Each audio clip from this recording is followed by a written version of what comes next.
What's going on, guys? It's Cyclone here with more Hunter x Hunter forum content. Today, I want to talk about the Phantom Troupe in terms of their power scaling or their viability when it comes to consideration of other characters. To start, most commonly, people put the Phantom Troupe around the same level of characters like, uh, if you don't count Hisoka as a Phantom Troop member, then they're kind of in that elite upper realm. But within that, there is variance, right? We've seen that the troop have different specialties. For example, Benolanov had to use what we think is his ultimate attack to really put down an ant captain. Pretty much. I mean, remember, that guy was not even... he was like 2 grades below Zazan, I think. Not even like... Pike, the spider, was like Zazan's assistant. And then below Pike were these like captain level soldiers. So you had the gorilla ant, you had this like fish ant guy, who I'm referring to here, and you had the ones that the troop originally fought against. And Benolanov needed to use Jupiter to, and he did completely crush him. Like, it wasn't even close. Like, he completely destroyed him. However, the depiction indicates to me that Benolanov didn't really have anything else in his arsenal that could destroy an ant captain, which is really weird to me. Like, really? His Cantabile did nothing. His spear, the ant got up, like, is that all you got? Like, I got no damage. So if Benolanov's go-to is his, like, spear combat form, then it's, like, not even ant captain level. At least at the time of that arc, right? So we gotta just remember, I'm talking about when we saw their feats in the series. However, you then have Finks, who used his, Hatsu to completely demolish the ant gorilla in one attack, but the ant gorilla did let him. So one person right here, the comment here, I mean, look at this. The gorilla ant probably would have killed Finks too if he didn't give Finks a free hit and let him use his Ripper Cyclotron. I don't want to say that the core Phantom Troop members are not even Ant Captain level, but I think they're in a ballpark around that level where squadron leaders are going to give them a big problem, right?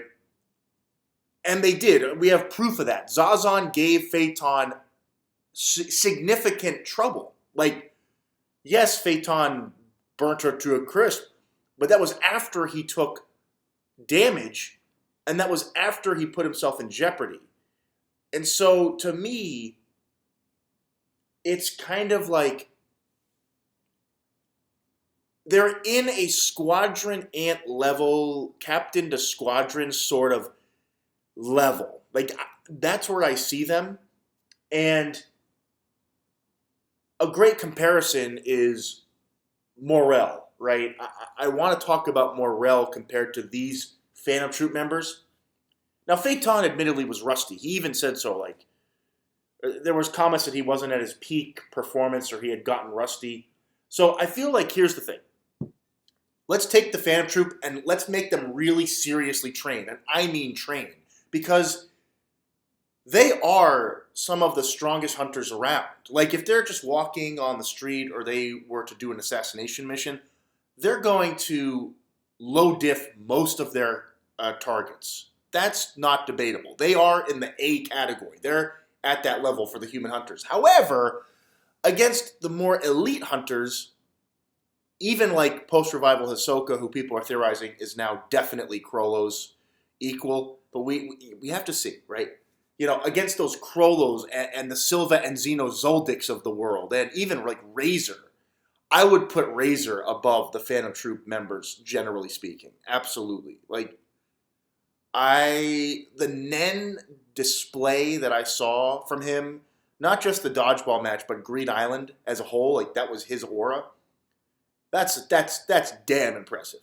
This guy was launching emitter spells throughout the entire island and still playing a game of dodgeball at high level, splitting up his own core aura into different puppets. I mean, like yeah.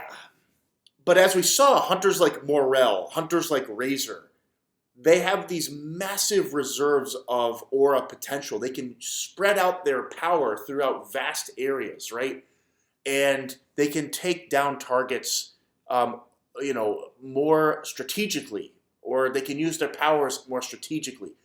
The ants the Phantom Troop, when fighting the ants, their power was directly to hurt the opponent in front of them, right?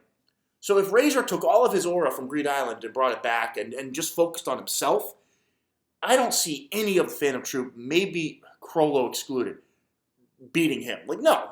I don't see it. I don't see it. Phaeton might be a threat with his sword, but again, we have to remember that Razor, that dodgeball that he can summon is, first of all, it's fast. At full power, we have to amp it up a little bit. We have to think about how fast that aura dodgeball could be used. Because remember, when he threw that aura ball at the boat, he blew it up with ease. And then, he beheaded his subordinate with it. But like, at full power and full focus, I feel like Razor, maybe with one demon puppet, would be absolutely terrifying. Like, the two of them are passing the ball back and forth, and then he launches it at you, and it's like, it blitzes your ass. The puppet could like run and catch it and shit. They could be playing basically a game of deadly catch with you in the middle.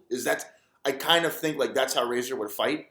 I don't know. It could be really nuts. Anyhow, I'm trying to compare what I've seen versus what the Ants and the Phantom Troop, that arc that showed to us. Like, Pain Packer like blew up the frickin' nest. So like, the Phantom Troop have ultimate abilities that are very powerful and very dangerous. So we have to say that they have aces up their sleeve. Whereas, in terms of destructive power, I really only see moves like Dragon Dive, the Bodhisattva, we're going to like Gone and Ant Arc. Yeah, okay. But in terms of destructive capacity, Jupiter, Pain Packer, and the Ripper Cyclotron completely decimated their opponents. I mean, turned them into paste, right? And then Uvo's Big Bang Impact. Again, a move that completely destroys the whole area around the battle scene. So these characters have special moves at that Nen level, but like, okay. You could also say like Shizuku versus Pockle. Like, Pockle was completely stomped by Pike the Ant. Nothing. Like, he caught the arrow, was like, oh, this thing's fun. Like what are we talking about? Like, the Phantom Troop trash hunters like Pockle. So we know they're way above that level. But the flexibility of their powers is where I think you could criticize their ability. That's what makes Krollo so stupidly OP. Krollo has that insane destructive power, but also the flexibility to back it up. Whereas Ripper Cyclotron and even Pain Packer, there are some significant conditions tied to those abilities. So in the wrong case, a wrong scenario, basically an assassination, these troop members could be killed. They certainly could. And that's why they have to stay together. Their powers work better together. Like, okay, let's say that, for example, I don't know, you have Phaeton on the front lines, because you would want someone like Phaeton on the front lines. High speed, high destructive power. He can take beatings and then dish out the damage. Meanwhile, you got Finks in the background winding up his arm, and he's like at 50 winds. He unleashes a 50 wind punch and the whole freaking city explodes. Like, we don't know how strong the Cyclotron can get, but if you're putting the Troupe together, they are stupidly strong as a group. Arguably the most capable group in the verse. Then you start seeing when they go one-on-one, barring Krollo, with prep, right? The weaknesses do come out. Uvogin is a clear example. When he got outnumbered, yeah, he was outnumbered, and he really did handle them well, but he was put into a predicament, right? Then you got, Pakunoda, that's a little bit different. Not going to count that as like that was a chosen death, right? Then you have this thing like, look what happened to Machi. Oh, shit. And that's, okay, Machi's great. We love Machi. But, like, Hisoka just stuck her to the floor. It's like, you can't do anything. I'm just going to head on out now. Like, have a nice day.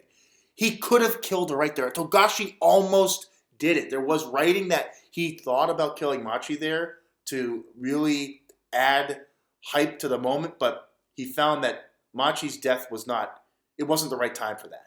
So there is already foreshadowing that the Troupe are going to get assassinated from behind, from the darkness, when they least expect it. They're going to get poisoned. They're going to get something. There is foreshadowing that this is going to happen. So if they get caught into a corner, they don't have as much flexibility. But they're not weak. I want to paint that and make it clear, right? And that's right. But also, Kite destroyed like the whole freaking forest with that freaking Reaper. So, man, Finks was toying with him. Finks is fast enough to dodge the gorilla ants' attacks. I agree. There was no speed feat shown with the gorilla, and he kind of toyed him on. That's another thing we have to understand, right? Absolutely agree with this. Oh, yeah, this is stupid. Oh, yeah, easy. Thank you. You're right. That's correct, except for humans who sacrifice their life force like Gon. Mm-hmm.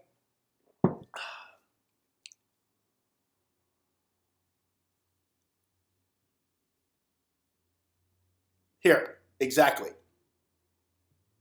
And again, I want to paint the picture that this is, yes, like Dragon Dive is way stronger, I think, and more deadly due to this area of effect than Pain Packer. Like, Jupiter and Pain Packer are really impressive against, like, one person, but Dragon Dive, like, covered a whole fucking palace in deadly arrows that could, like, kill most hunters on Earth. Like, and that was just one of Zeno's abilities. And then, like, he probably could have done it again. Like, he didn't even seem that tired. He then summoned another dragon to send the two of them all the way across the freaking country, basically. Like, are we serious here? So, yes, they do get outclassed, but I don't. The term weak is too vague. They are restrictive. I think restrictive is better. They are restrictive and require certain scenarios to really shine, like, and use their ultimate techniques. I think each of them does have an ultimate technique, and it'll be interesting to see what that is. Like, we've seen a couple. Like, what is Machi's ultimate technique? Like, can she stitch together, like, a million threads and, like, I don't know, like a sensory ability or something that, or like, no, she would probably be instant healing. Machi probably has, like, an instant healing ability. That, yeah, like auto heal. Like, she can stitch herself up automatically. Like, so anything you do to her is healed immediately. Something like that. Doflamingo. Anybody see what I'm saying?